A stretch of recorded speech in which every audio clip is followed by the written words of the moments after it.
আপনাদের ছবিগুলো যদি সম্ভব হয় আসবেন কোনোদিন ফাউন্ডেশন অফিসে। যদি সম্ভব না হয় আমরা আমাদের অফিসিয়াল একটা নাম্বার দিয়ে দিব, সেখানে আপনারা আপনাদের এই কথাগুলো পাঠাবেন, ছবিগুলো পাঠাবেন। দ্বিতীয় অনুরোধ আমার ওই বীর শহীদ ভাইদের বোনদের পরিবারের কাছে, আপনারা আপনাদের ভাই হারিয়েছেন, বোন হারিয়েছেন, সন্তান হারিয়েছেন, স্বামী হারিয়েছেন, আপনারা আপনাদের এই ব্যথা বুঝেন। খুনি হাসিনা কেন, পৃথিবীর কেউ এই ব্যথা বুঝবে না। কোনো কিছু দিয়ে এই অভাব পূরণ করা সম্ভব নয়। আপনাদের কাছে আমাদের বিনয়ের সাথে অনুরোধ, আপনাদের এই কষ্টগুলো, ব্যথাগুলো, বেদনাগুলো দয়া করে লিখিতভাবে আপনার পরিবারের কারো মাধ্যমে আমাদের কাছে পাঠান। শুধু বাংলাদেশ নয়, পুরো পৃথিবীর কাছে ওই খুনি হাসিনার নির্মম হত্যাকাণ্ড আমরা পৌঁছে দিতে চাই। তৃতীয় অনুরোধ, আমার সামনে যারা ইলেকট্রনিক ও প্রিন্ট মিডিয়ার ভাইরা রয়েছে, আপনাদের কাছে বিনয়ের সাথে একটি অনুরোধ করি, আপনাদের প্রত্যেকেই এ বিষয়ে একমত হবেন। বিগত 16 বছরে আপনার যা বলা উচিত ছিল, বলানো উচিত ছিল, প্রকাশ করা উচিত ছিল, সেটি আপনারা করতে পারেননি।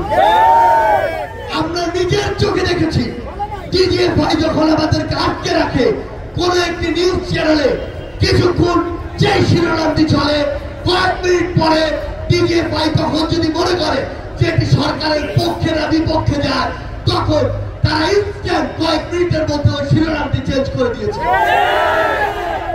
এভাবে আপনাদেরকে নিয়ন্ত্রণ করা হয়েছে। আমরা চাই এই নতুন বাংলাদেশে বিগত 3 মাসে, ওই 36 দিনে, বিগত 16 বছরে যা হয়েছে অপকর্ম, সেগুলো সাহস নিয়ে, বুকের মধ্যে বিন্দু মাত্র কোনো ভয় না নিয়ে আপনারা নির্দ্বিধায় পুরো দেশের সামনে তুলে ধরবেন।